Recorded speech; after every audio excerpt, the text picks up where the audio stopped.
Welcome to Mbianyamkuta Glass Table Talk. My name is Connie. My colleague Tadiro is not here today, so I'm recording this session on my own. We are continuing on our birth preparedness series, and we are using our analogy of the car journey.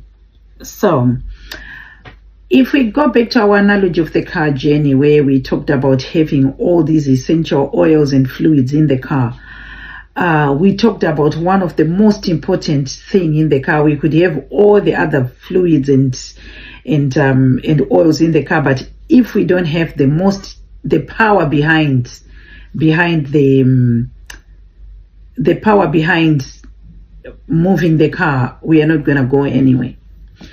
So, and it could be, when we talk of a real car, we are talking of diesel, we are talking of petrol, we are talking about the energy from the electric charged vehicles. So in our car, that is our body, human body going into labor, what is the power behind the contractions? What brings on those contractions? It is the oxytocin. But let's try and understand what is oxytocin. What is oxytocin? Some know it as the love hormone. Some know it as the bonding hormone. It is all those things. Oxytocin, what is it? It is a peptide hormone and a neurotransmitter. It is produced in the hypothalamus and transported to the posterior pituitary.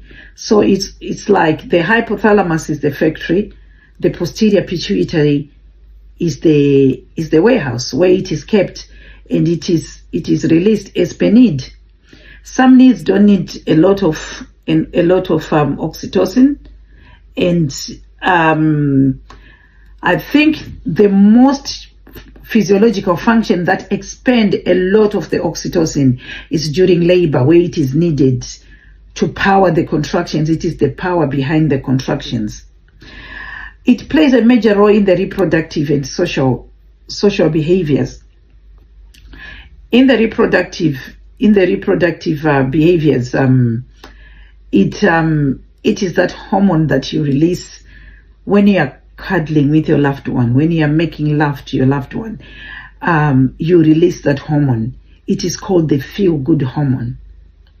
And because it is the hormone that starts the reproductive process, it is the hormone that you will need to finish off the reproductive process. When the baby is coming, you call upon that hormone that you called upon when you were loved up, making love and producing this baby. That is oxytocin. Oxytocin is the hormone behind the contractions. It's when you produce a good amount of it, your labor goes well.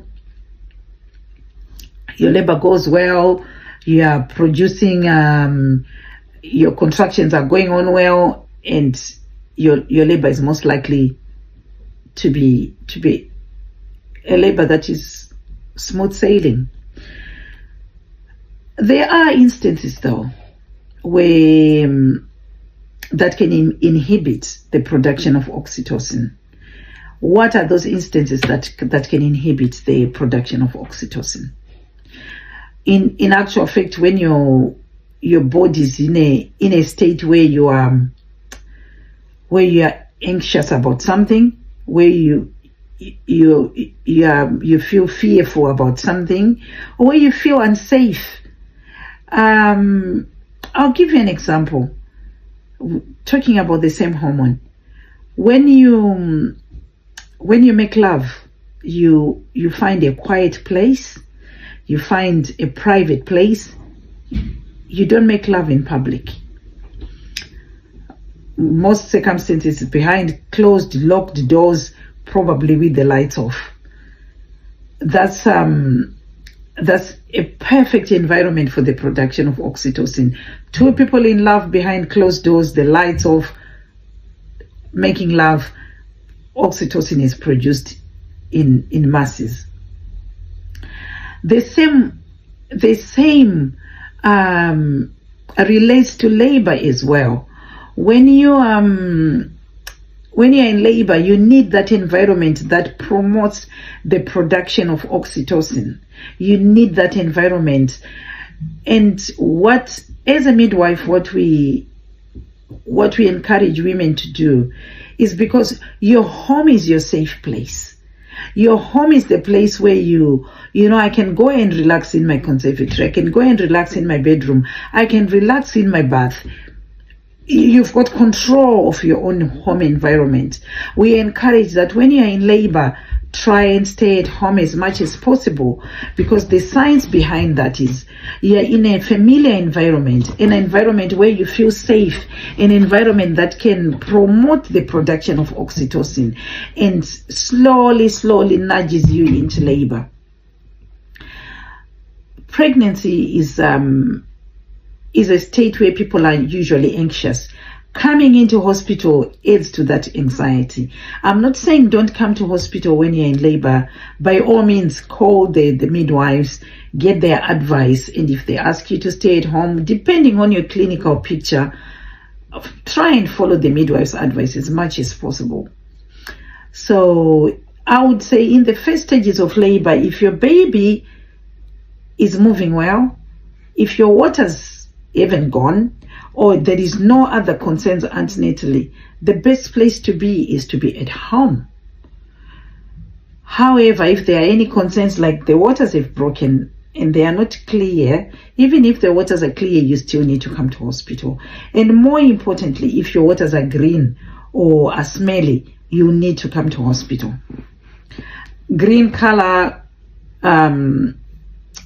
waters means your baby has done a poo inside, which, erring on the side of caution, we take it as a sign of distress to the baby, so we need to monitor the baby. Smelly liquids, smelly waters may be a sign of infection. Blood-stained waters may be sign of something else, so we need you to come to hospitals when things like that happen. Or sometimes you'd find yourself that you come into hospital, we'll assess you, yes, your waters have gone, but you're not in labor, we are going to send you home.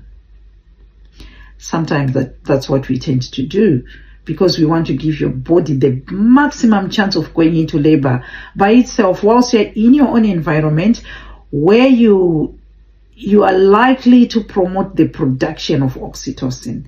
So what are those hormones that can inhibit the production of oxytocin? There is adrenaline, the fight or flight hormone, that can, if you're very anxious, you produce adrenaline because your body is telling you to either fight or flight. Or cortisol, which is a stress hormone. If you're stressed, you produce a lot of cortisol, and oxytocin doesn't like that. Oxytocin will stop, there will be no production of the oxytocin, and your labor will stall. So oxytocin is like kind of that drug that thrives in privacy, that thrives in a familiar environment. Oxytocin is that kind of hormone. Oxytocin, it's ID noise. I remember reading somewhere, someone was saying, men are like birds. If you annoy a bird will fly away. But I would like to turn that around and say, oxytocin is like a bird. If there is noise of anxiety, if there is noise of stress, if you're concerned about something, oxytocin will simply cut itself off, and there is no energy going to the uterus. Your contractions stop. So the optimum environments for oxytocin, nice quiet places where almost like a Netflix and chill environment where you're chilled and you just see your body taking over, that oxytocin doing what it's supposed to do, getting you into labor. So just to round it off, oxytocin is a very versatile hormone. it's important for bonding. It's important for milk ejection after the baby is born. It's important for production in labor. It's important in so many things. So there is an optimum production of oxytocin that is needed. So I'll see you when I talk about